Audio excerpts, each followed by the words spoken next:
Le voici. Auguste César, fils d'un dieu, fondera un nouvel âge d'or dans les campagnes du Latium, où jadis régna Saturne. Dans l'Énéide, Virgile annonce la venue d'une nouvelle ère qui succède à des temps de tourmente, l'ancien âge de fer, où violence et impiété régnaient parmi les hommes. Si l'on en croit le poète, le principat d'Octavien, devenu Auguste en 27 avant notre ère, est le signe d'un nouvel âge d'or. La paix s'installe durablement, le monde entre dans une période de prospérité, les champs et les bêtes donnent en abondance après la succession des guerres civiles qui ont divisé le monde romain durant plusieurs décennies. Un long principat, quoique moins apaisé que ne l'affirme Virgile, s'achève en août 14 de notre ère par la mort du princeps, âgé de 75 ans. Quel est le bilan, certes partial, de ce long règne ? La statue de l'Auguste, dit de Prima Porta, découverte en 1863 dans une ancienne villa de Livy, l'épouse du princeps, nous en dit long à ce sujet. Probable copie d'un original en bronze, daté, malgré des débats, de 14 de notre ère, l'œuvre est en marbre de Paros, la plus fine et la plus brillante des pierres à sculpter. Dans un seul bloc ont été taillés l'imposant corps drapé et cuirassé, puis le portrait de celui qui avait, selon ses dires, restauré la République romaine. Si Auguste tenait dans sa main droite une lance, il est probable que, dans sa main gauche, se soit trouvé un caducée ou une petite lance. Sur ce beau marbre blanc ont été partiellement appliquées quelques touches de couleur judicieusement placées. La statue n'est pas qu'une simple copie, mais une œuvre recréée, dont l'agencement et la polychromie véhiculent un message réaffirmé lors de la transposition du bronze vers le marbre. Regardez tout d'abord les pieds d'Auguste, totalement nus, tout comme la tête aux beaux cheveux bruns.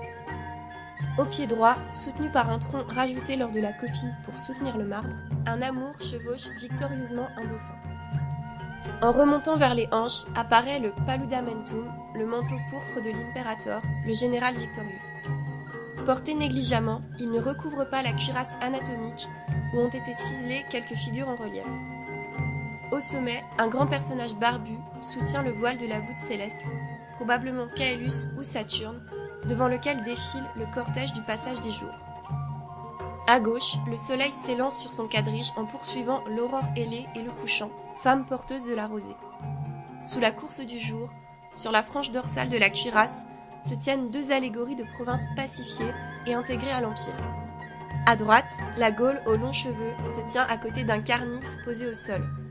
À gauche, l'Hispanie est reconnaissable à son glaive, sa boucle de ceinture, ses longues chausses et son manteau à franges. En dessous de ces allégories s'avance Apollon Citharède, chevauchant le griffon de Némésis, la vengeance. En face, sa sœur, Diane, se tient en Amazone sur un cerf. Dans la partie inférieure de la cuirasse, à l'opposé du ciel, se tient l'Oïkouménée, le monde connu et abondant, comme le montrent la corne et les deux poutis portant des fruits. Enfin, la scène centrale comporte à gauche la personnification de la Parthie, rendant les anciennes perdues à Kar, aujourd'hui Harran, en Turquie, en 53 avant notre ère lors d'une défaite. En face, c'est peut-être Tibère, envoyé d'Auguste, ou même une femme cuirassée, Rome, avec à ses pieds l'antique louve qui récupère l'étendard. Paul Zanker parlait, dans l'un de ses ouvrages, du pouvoir des images sous Auguste. La statue de Prima Porta participe aussi de cette politique artistique à la sémiotique sans arrêt remise en cause par les recherches récentes. Ce portrait cuirassé du princeps est bien plurivoque. Il rappelle tout d'abord le retour de la paix après des victoires bien plus diplomatiques que militaires. Si le dauphin dompté peut évoquer la victoire face à Marc-Antoine à Actium, ou encore celle contre les pirates qui infestaient la Méditerranée, la remise des anciennes par la Parthie est le fruit d'une négociation réussie. En effet, en 20 avant notre ère, le peuple romain offrit son amitié aux Parthes après que Tibère ait récupéré les enseignes prises à Crassus, le général romain défait à Car. Dans les Res Gestae Divi Augusti, une sorte de bilan dressé par Auguste au crépuscule de son existence, il est fait mention de cette victoire diplomatique. J'ai forcé les Parthes à me rendre les dépouilles et les enseignes de 3 armées romaines, et à demander en suppliant l'amitié du peuple romain. Et beaucoup d'autres nations ont pu faire, sous mon principal expérience de la bonne foi du peuple romain. C'est le retour de la paix. Celle-ci s'impose désormais dans l'ensemble du monde habité, jusqu'aux provinces récemment conquises comme l'Hispanie ou la Gaule. Avec la fin des conflits arrive la prospérité, le commerce, la justice et des jours heureux sous le règne de Saturne. Comme on y vivait bien, rappelle Tibulle, un poète contemporain d'Auguste, dans l'une de ses élégies. Or, le retour de Saturne annonce également l'âge d'or, cette période très ancienne qui devait, selon une conception cyclique du temps, revenir après les affres de l'âge du fer. Le message est limpide. Auguste introduit ce nouvel âge d'or. Il rétablit l'ancienne république, Res Publica Restituta, et redonne son pouvoir au Sénat et au peuple romain. Pourtant, c'est un nouveau régime qui est instauré et donne naissance à l'Empire. On comprend mieux dans ce cas le rôle de la polychromie, réétudiée à la suite des recherches menées dans les laboratoires du Vatican. Le marbre est resté blanc et lumineux pour les chairs, sans application de recoloré, de même que la cuirasse. En revanche, le rouge de la laque de Garance, léger et transparent et se superposant au beau marbre de Paros, a servi principalement pour évoquer la pourpre du paludamentum.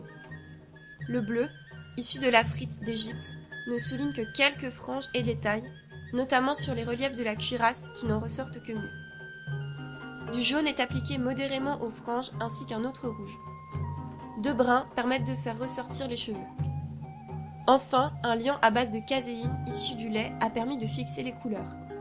La restitution proposée est celle de Paolo Liverani et a été réalisée sur un moulage de la statue d'Auguste, avant de déambuler dans les grands musées européens dans le cadre de l'exposition Bunte Götter. Le moulage du musée Adolf Michaelis s'est aussi refait une beauté par le mapping en copiant son confrère allemand. Les couleurs ne bariolent donc pas l'œuvre, mais sont choisies non de manière réaliste, mais pour transmettre une idéologie. Le marbre peint de la copie remplace alors le bronze de l'original, lequel devait se trouver, selon Sandro Stucchi, sur le sommet du mausolée d'Auguste, à une certaine hauteur. L'Auguste de Prima Porta n'est pas achevé dans le dos, mais n'était pas conçu pour une circumambulation. L'important demeurait le message véhiculé par la statue. Vous me direz cependant que je n'ai pas éclairci la question des pieds nus. Pour certains chercheurs, la statue a été réalisée après la mort du princeps et sa divinisation. Les pieds nus permettraient de souligner que l'homme est devenu un divus.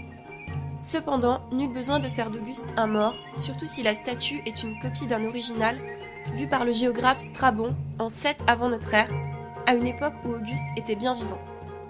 S'agirait-il dans ce cas d'une héroïsation d'un homme qui s'est élevé au-dessus des autres mortels ? La question reste ouverte, mais il ne fait aucun doute que le destin de l'homme est peu commun. Afin de nous le rappeler, 2 sphinges au regard perdu vers l'horizon ornent les épaules et semblent patienter de part et d'autre de la cuirasse pour assurer à Auguste l'immortalité qui lui est due.